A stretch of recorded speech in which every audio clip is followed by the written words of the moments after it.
Hello students, हम बात कर रहे हैं ऊर्जा के संसाधनों के बारे में। इस लेक्चर सीरीज़ के अंदर हम एनर्जी रिसोर्सेज क्या हैं, कितने प्रकार के होते हैं, उसमें रिन्यूएबल और नॉन रिन्यूएबल रिसोर्सेज कौन कौन से हैं उनकी बात चल रही है।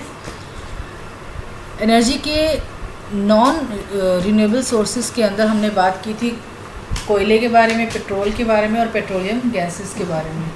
और जो रिन्यूएबल रिसोर्सेज हैं उसके बारे में अंदर हम ऑलरेडी पिछले लेक्चर सीरीज़ के अंदर सौर ऊर्जा, पनबिजली, नाभिकीय ऊर्जा, पवन ऊर्जा, बायोगैस, बायोमास, बायोडीज़ल और भूगर्भित ऊर्जा, इन टॉपिक्स को ऑलरेडी हम कवर कर चुके हैं। इस लेक्चर के अंदर हम बात करने वाले हैं सबसे पहले जो है वो समुद्री ऊर्जा का। समुद्र के जल से मिलने वाली जो ऊर्जा होती है, यानी जो समुद्र का पानी है उसका इस्तेमाल, उसमें उठने वाली जो तरंगे हैं, लहरें हैं बड़ी बड़ी, उनका इस्तेमाल जब हम एनर्जी प्रोडक्शन के अंदर करते हैं तो उसे हम समुद्री ऊर्जा कहते हैं। अब ये समुद्री ऊर्जा जो है वो कई रूपों में या कई तरह से प्राप्त की जा सकती है। यानी समुद्र सिर्फ एक तरह से या एक ही तरीके से एनर्जी नहीं देता है हमें, या एनर्जी प्रोडक्शन में सहायक नहीं होता है।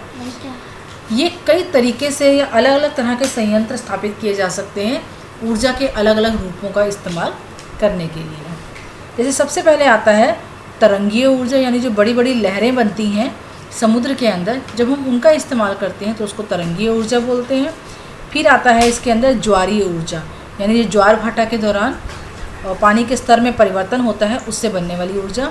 फिर आती है ओटेक ऊर्जा और क्लैथरेट ऊर्जा। इनके बारे में हम एक एक करके बात करते हैं। सबसे पहले हम बात करते हैं तरंगीय ऊर्जा की। जो समुद्र के अंदर बड़ी बड़ी लहरें बनती हैं, समुद्र का जल जो है वो लगातार मूव करता रहता है, उन तरंगों के कारण जो टरबाइंस चलाई जाती हैं पानी के अंदर, उनसे जब एनर्जी प्रोड्यूस की जाती है तो उसको हम बोलते हैं तरंगीय ऊर्जा। यानी जब हम समुद्रीय तरंगों का इस्तेमाल, लहरों का इस्तेमाल ऊर्जा प्रोडक्शन या टरबाइन को चलाकर एनर्जी प्रोडक्शन के अंदर करते हैं तो उसको हम बोलते हैं तरंगीय ऊर्जा। अब इसका फ़ायदा क्या है कि ये वेव एनर्जी अक्षय होती है और कभी ख़त्म नहीं होगी। मतलब हम जानते हैं कि समुद्र जो है वो कभी ख़त्म नहीं होंगे, समुद्र में बनने वाली लहरें ख़त्म नहीं होंगी, और अगर लहरें ख़त्म नहीं होंगी तो उनसे बनने वाली एनर्जी भी जो है वो अनलिमिटेड रिसोर्स की फॉर्म में अवेलेबल रहेगी। तो सबसे अच्छी बात इसकी ये है कि इससे किसी तरीके का एयर पोल्यूशन भी नहीं होता, किसी भी तरीके का वाटर पोल्यूशन या एयर पोल्यूशन इनके कारण नहीं होता है। पर प्रॉब्लम भी है। प्रॉब्लम ये है कि आप इस ऊर्जा का इस्तेमाल अपनी मर्ज़ी से या हर जगह नहीं कर सकते। समुद्र कई जो समुद्र होते हैं वो शांत प्रकार के होते हैं, कई समुद्रों में बहुत ऊंची ऊंची लहरें बनती हैं। तो यहाँ पे लहरों की ऊंचाई या उनकी स्पीड का ध्यान रखना बहुत ज़रूरी है। तो पर्टिकुलर एरियाज़ को सर्च करना, लोकेट करना और वहीं पर सही संयंत्र जो है वो स्थापित करना जो है वो बहुत ज़रूरी होता है।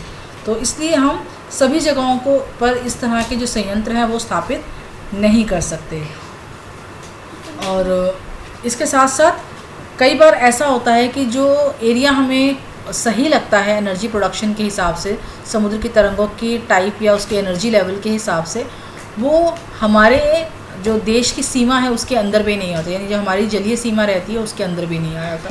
तो कई तरह के टेक्निकल और पॉलिटिकल इश्यूज़ रहते हैं जिसकी वजह से अक्सर इस तरह के स्रोत का इस्तेमाल ईजी नहीं रहता, या जो पॉइंट होता है उसके लोकेशन का जो है उसको चूज़ करना आसान नहीं रहता है। फिर दूसरी प्रॉब्लम ये है कि ये जो एनर्जी सोर्सेज या जो संयंत्र होते हैं या स्टेशंस होते हैं, वो जो एक्वेटिक लाइफ होती है, मेराइन लाइफ होती है, उसको नेगेटिवली इम्पैक्ट करते हैं। और तीसरी प्रॉब्लम ये है कि इन स्टेशंस की वजह से, in artificial buildings, artificial structures और पूरी की पूरी संयंत्रों की वजह से जो नेचुरल ब्यूटी होती है मेराइन लाइफ की, उस पर भी नेगेटिव इम्पैक्ट पड़ता है। फिर आता है दूसरा प्रकार समुद्री ऊर्जा का, वो आता है ज्वारीय ऊर्जा। ज्वारीय ऊर्जा क्या है कि ज्वार भाटे के समय जब पानी ऊपर उठता है, समुद्र का पानी ऊपर उठता है, तब उससे गिरते वक्त टरबाइन चलाई जाती है। यानी ज्वार भाटे का इस्तेमाल किया जाता है टरबाइन को मूव करने के लिए। फ़ायदा क्या है? वही बात है कि यहाँ पर किसी तरह का हम ईंधन का इस्तेमाल नहीं करते हैं। ईंधन नहीं है तो किसी तरीके की ग्रीन हाउस गैस या एयर पोल्यूशन का खतरा नहीं है। दूसरा, हम ये जानते हैं कि ज्वार भाटा जो है वो निश्चित समय पर होता है, हम उसको प्री डिटरमाइन कर सकते हैं, उसके साइकिल्स को हम जान सकते हैं, तो हम स्पेकुलेट कर सकते हैं एक तरीके से कि किस वक्त जो है वो ज्वार भाटा आएगा और किस तरीके से उसका इस्तेमाल जो है हम कर सकते हैं एनर्जी प्रोडक्शन के अंदर। और दिक्कत क्या है इसकी यूज़ की, वही बात है कि हर जो रिन्यूएबल एनर्जी सोर्स है उसकी तरह इसके भी जो एस्टेब्लिशमेंट कॉस्ट है, जो संयंत्र को लगाने की जो लागत है, इनपुट कॉस्ट है, वो बहुत ज़्यादा है, इनको लगाना बहुत महंगा होता है। दूसरी प्रॉब्लम ये है कि ये बिल्डिंग्स जो हैं वो एक्वाटिक लाइफ को नेगेटिवली इम्पैक्ट करती हैं, उनको नुकसान पहुंचाती हैं।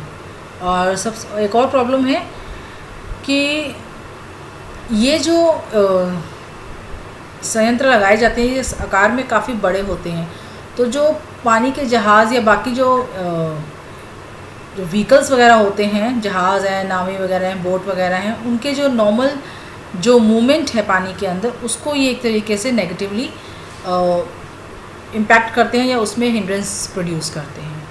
Next is OTEC, ocean thermal energy conversion. OTEC जो है उसका मतलब क्या है, ओशन थर्मल एनर्जी कन्वर्जन। ये क्या है कि समुद्री पानी के टेम्परेचर का इस्तेमाल किया जाता है।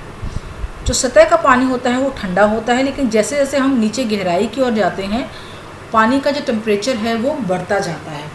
कुछ लगभग 1 किलोमीटर के अंदर टेम्परेचर की जो रेंज है वो लगातार नीचे की ओर जाने पर बढ़ती रहती है, और इसी टेम्परेचर रेंज का इस्तेमाल हम एनर्जी प्रोडक्शन के अंदर कर सकते हैं। फिर आता है क्लैथरेट ऊर्जा। समुद्र की गहराई के अंदर 2 तरह के क्लैथरेट पाए जाते हैं। बेसिकली क्लैथरेट्स होते क्या हैं? क्लैथरेट्स आप इस तरह से समझ सकते हैं कि जैसे एक नाम आता है मीथेन क्लैथरेट। इसमें क्या होता है कि समुद्र की गहराइयों में बहुत ज़्यादा प्रेशर और टेम्परेचर की प्रेजेंस के अंदर जो मीथेन गैस होती है वो वाटर के मॉलिक्यूल्स के अंदर ट्रैप हो जाती है। यानी आप इसको मीथेन आइस भी बोलते हैं, ड्राई आइस भी बोलते हैं, इसका नाम है, जिसके अंदर जो मीथेन के मॉलिक्यूल हैं वो वाटर मॉलिक्यूल से घिर जाते हैं और एक क्रिस्टलाइन पत्थर जैसी स्ट्रक्चर या आइस जैसी स्ट्रक्चर की जो है फॉर्मेशन हो जाती है। इसको स्ट्रक्चर को हम समुद्र से निकाल कर हम इसको जला सकते हैं और हीट प्रोडक्शन के अंदर इसको यूज़ किया जा सकता है। मतलब जो फ्लेमेबल प्रोडक्ट्स होते हैं या मॉलिक्यूल्स होते हैं वो वाटर मॉलिक्यूल्स के से घिर जाते हैं और वाटर मॉलिक्यूल्स उसके चारों तरफ एक सॉलिड लेयर की फॉर्मेशन कर देता है। इन्हें क्लैथरेट्स बोलते हैं। ये क्लैथरेट्स जो होते हैं वो कोयले की तरह जल सकते हैं, तो इनको समुद्र की गहराइयों से निकालकर जलाकर इनसे एनर्जी प्रोड्यूस की जा सकती है। नेक्स्ट इज़ हाइड्रोजन ईंधन। हाइड्रोजन जो है वो रंगहीन, गंधहीन, स्वादहीन और ज्वलनशील गैस होती है और ये नेचर में बहुत ज़्यादा मात्रा में पाई जाती है, फ्री फॉर्म में भी और कंबाइंड कंपाउंड फॉर्म के, जैसे पानी के अंदर, ऑर्गेनिक मटेरियल के अंदर, हाइड्रोकार्बन्स के अंदर।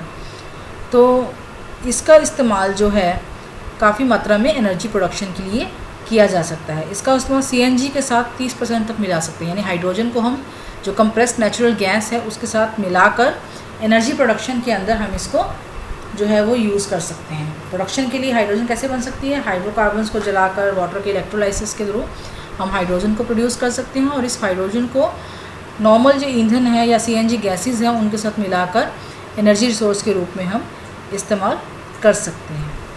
तो इस प्रकार से इस टॉपिक के अंदर हमने ऊर्जा के विभिन्न जो रिन्यूएबल रिसोर्सेज हैं उनके बारे में बात की। यहाँ एक चीज़ सबके बारे में ज़्यादातर कॉमन है कि ज़्यादातर केसेस के अंदर जो प्रोडक्शन कॉस्ट है, इस संयंत्र को लगाने की जो कॉस्ट है वो बहुत ज़्यादा है, बट उस संयंत्र को चलाने की जो कॉस्ट है, लॉन्ग टर्म रनिंग कॉस्ट जो है वो बहुत कम है। तो लॉन्ग टर्म के अंदर एक बार इन संयंत्रों को या इन एनर्जी रिसोर्सेज को इस्टेब्लिश करना थोड़ा महंगा ज़रूर हो सकता है, परंतु लॉन्ग टर्म के अंदर ये सस्ते ही पड़ते हैं, क्योंकि एक बार इन संयंत्रों को या फिर इनको लगाने के बाद, रिएक्टर्स को लगाने के बाद कोई इनपुट कॉस्ट नहीं होता, कोई भी तरह का ईंधन हमें बाहर से इस्तेमाल नहीं करना होता। तो जो रनिंग कॉस्ट होती है इस तरह के जो संयंत्र होते हैं वो बहुत ही कम होती है। तो लॉन्ग टर्म के अंदर ये हमें काफ़ी सस्ते पड़ते हैं। Thank you.